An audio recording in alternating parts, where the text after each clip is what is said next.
right, Aiden, go ahead and start. Okay.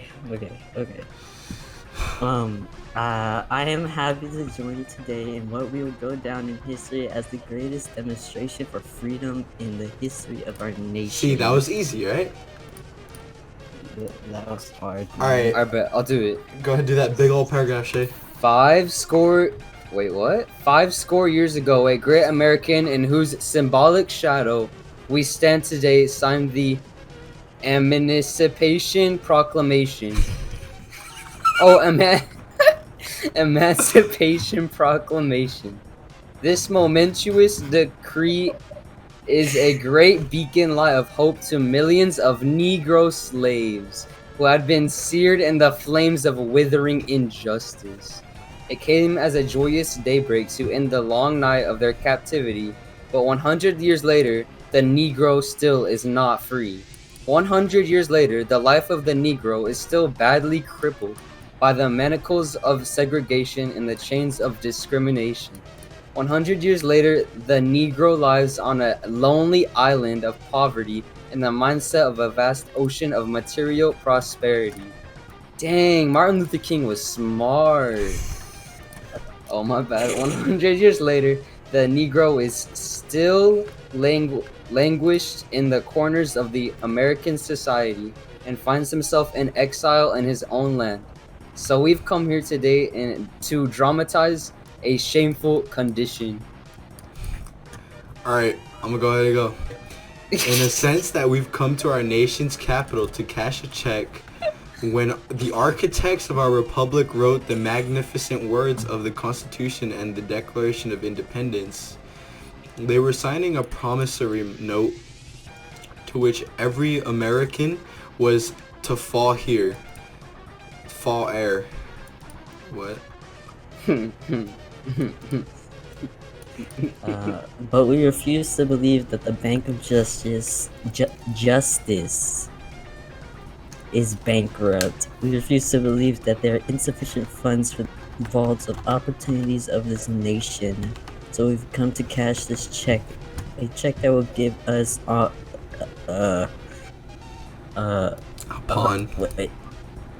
Upon. upon demand of the riches of freedom and the security of justice. We have also come to this hallowed spot to remind America of the fierce urgency of now.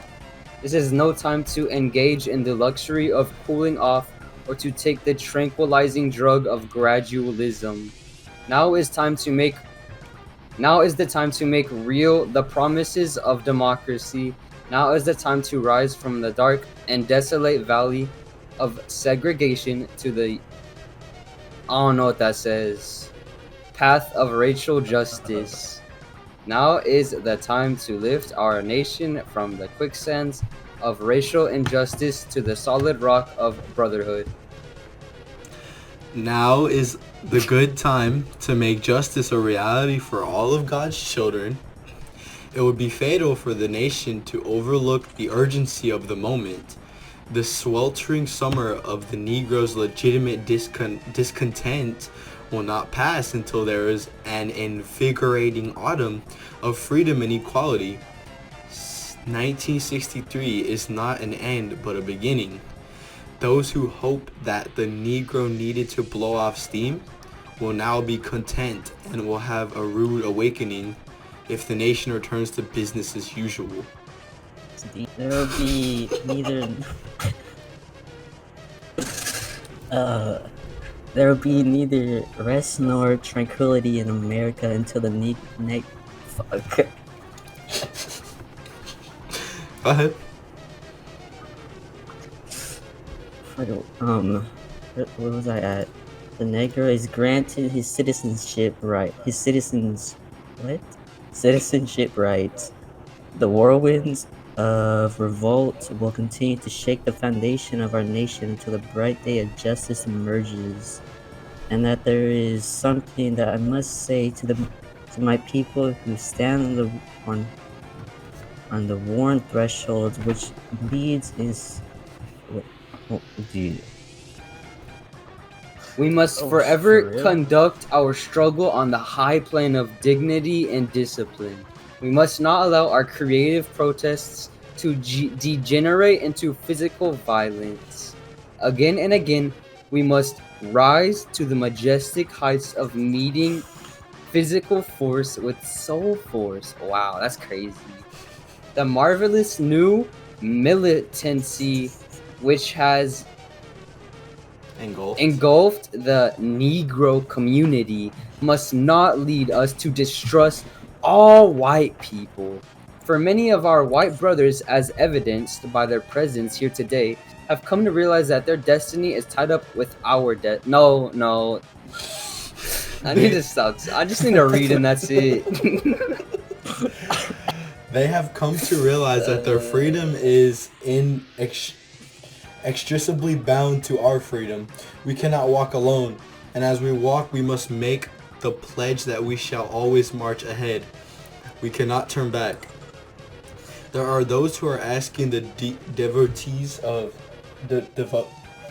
civil rights, when will you be satisfied?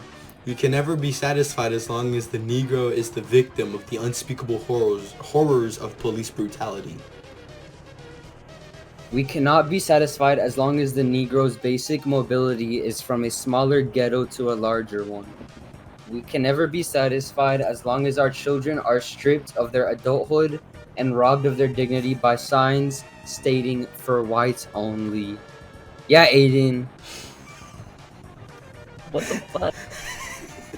We cannot be satisfied as long as the Negro in Mississippi cannot vote and the Negro in New York believes that he has nothing for which to vote. No, we are not satisfied, and we will not be satisfied until justice rolls down like waters and righteousness like the mighty stream. I am not unmindful that some of you have come here. Well, there goes All Aiden. right. I am not unmindful that some of you have come here out of great trials and tribulation. Some of you have come fresh from narrow jail cells. Some of you have come from areas where your quest for freedom left you battered by the storms of persecution and staggered by the winds of police brutality. You have been the veterans of creative suffering. Continue to work with the faith that uneared suffering is redemptive. Go back to Mississippi, go back to Alabama, go back to South Carolina, go back to Georgia, go back to Louisiana, go back to the slums and ghettos of our northern cities, knowing that somehow the situation can and will be changed. Let us not wallow in the valley of despair. R.I.P. Okay. I say to you today, my friends,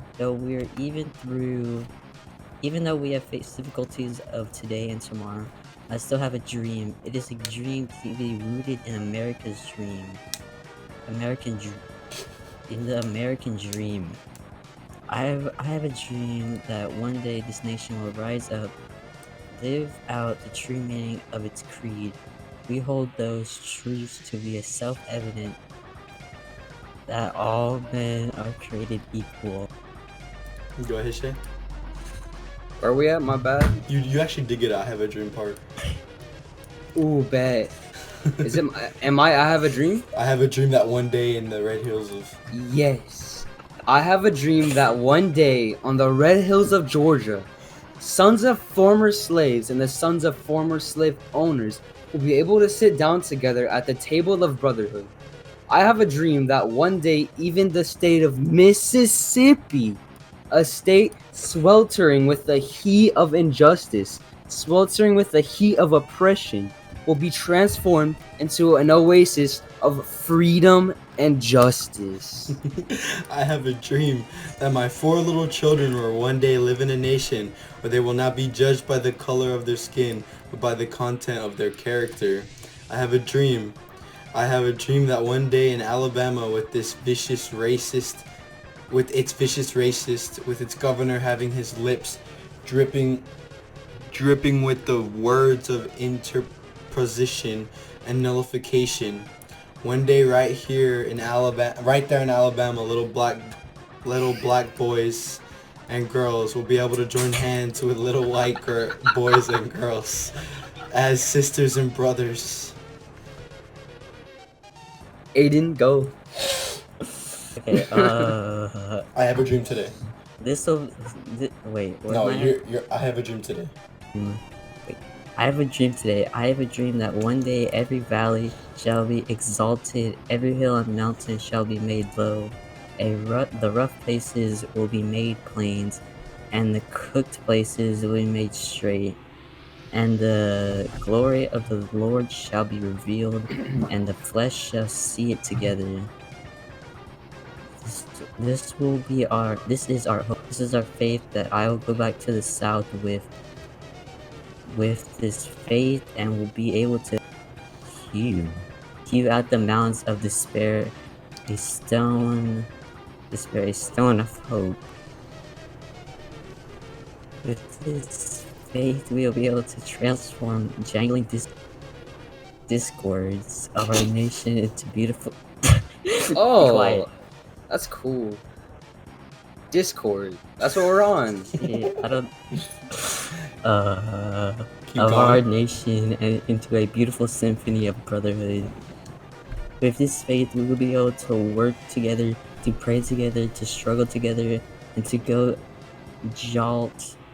Wait, no, wait. To go to Go jail. to jail together. To What? stand up for freedom together and knowing that we will be free one day. This will be the day when all of God's children will be able to sing with the new meaning. My country, 'tis of thee, sweet land of liberty, O thee I sing. Land where my fathers died, land of the pilgrim's pride.